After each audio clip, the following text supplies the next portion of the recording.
नमस्कार दोस्तों, मेरा नाम है रितेश और मेरे चैनल पे आपका स्वागत है।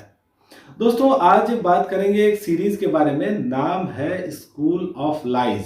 आई है ये डिज्नी प्लस हॉटस्टार पे। डायरेक्टर हैं अविनाश अरोड़।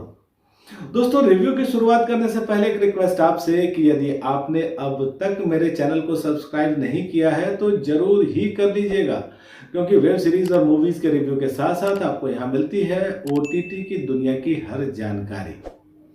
तो शुरुआत करते हैं स्टोरी लाइन से। और इस सीरीज की कहानी एक काल्पनिक शहर डाल्टन टाउन की कहानी है, जहां पर है एक बड़ा बोर्डिंग स्कूल। और इस बोर्डिंग स्कूल में एक दिन होता यह है कि 7वीं का एक छात्र लापता हो जाता है। पहले जो उसके हाउस के लोग हैं वो उसको ढूंढने की कोशिश करते हैं, फिर स्कूल के स्तर पे बात जाती है और फिर उनके पेरेंट्स को बताया जाता है कि आपका बच्चा लापता है। जब उसकी माँ आती है और फिर वो स्कूल के साथ बातचीत करती है बच्चे की माँ, फिर पुलिस को इन्वॉल्व किया जाता है, एक इन्वेस्टिगेशन शुरू होती है।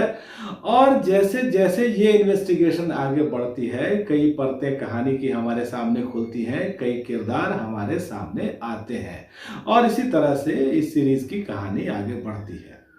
दोस्तों, इस सीरीज की जो कहानी है वो अच्छी है और इसका जो डायरेक्शन है वो भी अच्छा है। एक बड़ा बोर्डिंग स्कूल है यहाँ और इसमें कई ऐसे खुफिया जगह हैं, कई ऐसे कोने हैं जहां पर कुछ ऐसा होता है जो कि नहीं होना चाहिए। और फिर हमारे सामने बहुत सारे किरदार आते हैं और इन किरदारों के अंतर मन में भी कई कोने हैं जिसमें कई चीजें छिपी हुई हैं। हर किरदार का अपना एक डार्क सीक्रेट है, उसके कुछ लाइज हैं, कुछ भय हैं, कुछ आशंकाएं हैं और ये सब चीजें जो है ये एक दूसरे से जुड़ी हुई भी हैं। तो ये सब देखना हमको अच्छा लगता है। इसके अलावा दोस्तों, ये जो स्टोरी है ये मल्टी लेयर्ड है और यहाँ जो भी किरदार हमको दिखे हैं उनके इमोशन को गहराई से हमको दिखाया गया है। और एक सस्पेंस तो है ही शुरू से ही कि वो बच्चा आखिर कहाँ गया, और इस सस्पेंस का खुलासा लास्ट में होता है। हालांकि कोई ऐसा बड़ा धमाकेदार खुलासा नहीं है, लेकिन हाँ एक खुलासा होता तो है। इसके अलावा दोस्तों, हम ये भी देख सकते हैं कि अगर किसी परिवार में प्रॉब्लम है, बच्चा भावनात्मक रूप से असुरक्षित महसूस कर रहा है या उसके साथ कुछ गलत चीजें हो रही हैं, तो इन चीजों का असर उसके अंतर्मन पे कितना गहरा होता है, उसके जो व्यक्तित्व है उस पर भी उसका असर हमको दिखता है। तो ये सारी चीजें इस सीरीज में अच्छी हैं, अच्छे से दिखाई गई हैं। लेकिन इसके बाद भी कुछ चीजें हैं जो हमको थोड़ी कम लगती हैं। जैसे इस सीरीज का जो पेस है वो काफी स्लो है, बहुत जगहों पर ऐसा आपको लगता है। और यहाँ थ्रिल का जो एलिमेंट है वो भी थोड़ा कम है और कुछ चीजें यहाँ ओवरबर्डन लगती हैं। बच्चों के साथ सेक्सुअल एब्यूज की घटनाएं काफ़ी संवेदनशील होती हैं और ये जो विषय है ये काफ़ी गंभीर विषय है और इन घटनाओं को इस कहानी में काफ़ी संवेदनशीलता के साथ रखा भी गया है। ये एक अच्छी बात है।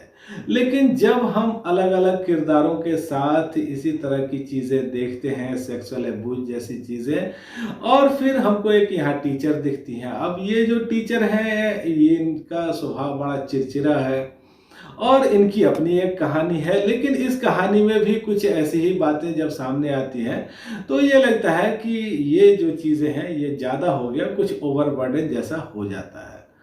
और दोस्तों, इस सीरीज में जो कास्टिंग की गई है और कलाकारों ने जो एक्टिंग की है ये भी इसका एक मजबूत पहलू है। निमृत कौर है यहाँ और निमृत कौर हमेशा अलग अलग तरह के रोल चुनती हैं और अच्छी अदाकारी भी वो करती हैं। सोनाली कुलकर्णी बहुत ज़्यादा तो नहीं दिखी हैं, लेकिन जितना वो दिखी हैं उसमें बहुत ज़्यादा प्रभावशाली वो लगी है। इसके अलावा आमिर बशीर हैं, उन्होंने अच्छा काम किया है। यहाँ विक्रम की भूमिका में आप देखते हैं वारिस रूपानी को, या केटी की भूमिका में है आर्यन सिंह अहलावत। तो इन दोनों कलाकारों ने भी एक कमेंडेबल जॉब जरूर किया है। तकनीकी तौर पे देखें तो ये सीरीज अच्छी है और खास करके जो ब्यूटीफुल दृश्य हमारे सामने आते हैं वो बहुत ही मनमोहक हैं। इस सीरीज की शूटिंग की गई है ऊटी में और ऊटी की खूबसूरती को कैद करने में इन्होंने कोई कंजूसी नहीं बरती है। एक से एक खूबसूरत दृश्य हमारे सामने आते हैं पहाड़ों के, जंगलों के। कैमरा वर्क अच्छा है, यहाँ बैकग्राउंड स्कोर भी ठीक ठाक कह सकते हैं। और ये जो सीरीज है दोस्तों, इसमें अभी आए हैं 8 एपिसोड। ये एपिसोड है 30 से 40 मिनट के आसपास। यहाँ कुछ एब्यूजिव लैंग्वेजेस का इस्तेमाल किया गया है और कुछ ड्रग्स यूज वगैरह जैसी चीजें भी दिखाई गई है।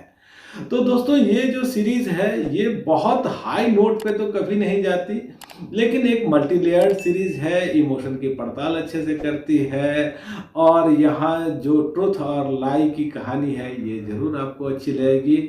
मुझे तो अच्छी लगी, मेरी रेटिंग है 5 में से 3 की।